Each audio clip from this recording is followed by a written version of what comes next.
আমাদের বীরগঞ্জ কাহারোল উপজেলা দুই উপজেলা মিলে সংসদীয় আসন দিনাজপুর ১।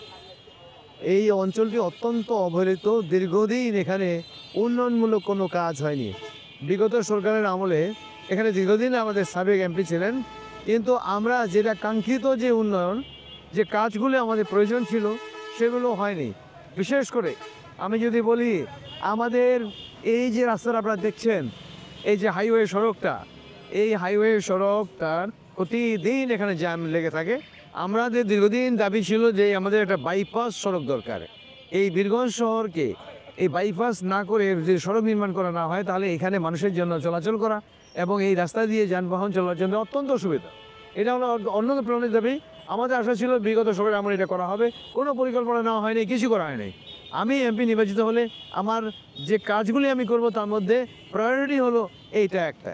এইটা ছাড়া আমাদের স্বাস্থ্য, শিক্ষা এবং মাদক, জুয়া, এই ধরনের অসংখ্য ইস্যু আছে। বিশেষ করে আমি যদি শিক্ষার কথা বলি, আমাদের শিক্ষার অবস্থা অত্যন্ত করুণ। এই অঞ্চলে বীরগঞ্জ কাহারোলে আমাদের শিক্ষার ক্ষেত্রে আমাদের কিছু যুগান্তরে কাজ করতে হবে। স্বাস্থ্যের ক্ষেত্রে যদি আমি বলি, তাহলে আমাদের বীরগঞ্জ হাসপাতালটা দীর্ঘদিন ধরে বলা হয়েছে যে এখানে একটা 100 শয্যা বিশিষ্ট হাসপাতাল হবে, কিন্তু এই দাবিটা পূরণ এখন পর্যন্ত হয়নি।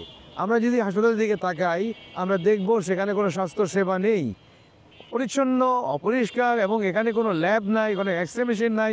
যে কোনো চিকিৎসা যদি এখানে যায়, দেখা যায় যে এখানে আমাদের পেশেন্টদেরকে দিনাজপুর রংপুরে পাঠানো হয়। শুধু বীরগঞ্জ না, ঠিক একইভাবে কাহারোলে হাসপাতাল অবস্থা অত্যন্ত করুন। ওখানেও যে অবকাঠামো, কোনো উন্নয়ন হয়নি। ওখানে শিক্ষার ক্ষেত্রে একই কাজে। আমি বীরগঞ্জ কাহারোল বলতে বুঝাচ্ছি যে এই শিক্ষা এবং স্বাস্থ্য হাসপাতাল দুই জায়গায় একই। তাছাড়া আমাদের কারিগরি শিক্ষা খুব প্রয়োজন।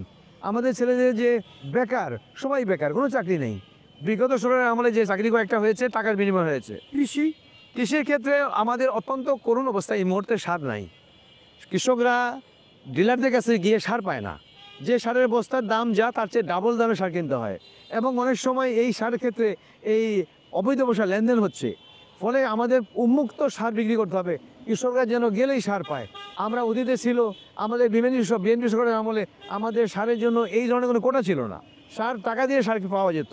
আমরা এমন একটা ব্যবস্থা আমি আনতে চাই, আমি এমপি হলে এই সারের কোনো কোটা যেন না থাকে, উন্মুক্ত অবস্থায় সার পাবে কৃষকরা। আমরা যদি উন্মুক্ত সার দিতে না পারি এবং ন্যায্য মূল্যে সার দিতে না পারি, তাহলে আমাদের কৃষকরা তাদের যে উৎপাদন, কাঙ্ক্ষিত উৎপাদন, তারা করতে পারবে না। ফলে আমাদের তো কৃষি নির্ভর বীরগঞ্জ এলাকা, এই কাহারোল এলাকা, কাজে সারটা হলো অন্যতম একটা বিষয় যেটা আমাদেরকে সমাধান করতে হবে। মানে নিশ্চিত পাবে। আমি বিশ্বাস করি বিগত সরকারের আমলে আমাদের সবচেয়ে বড় সমস্যা ছিল এখানে দুর্নীতি, অন্যায়, টাকার বিনিময়ে সব উন্নয়ন কাজ।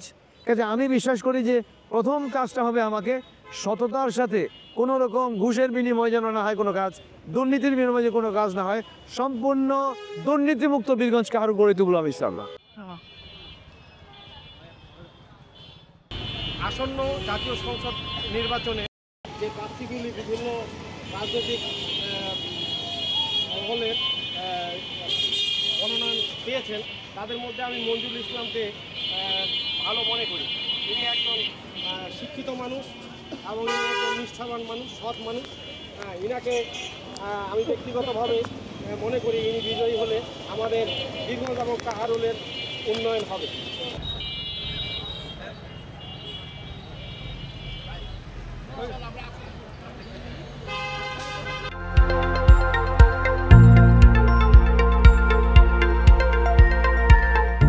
দিনাজপুর টিভি, মানুষের জীবনের কথা বলে।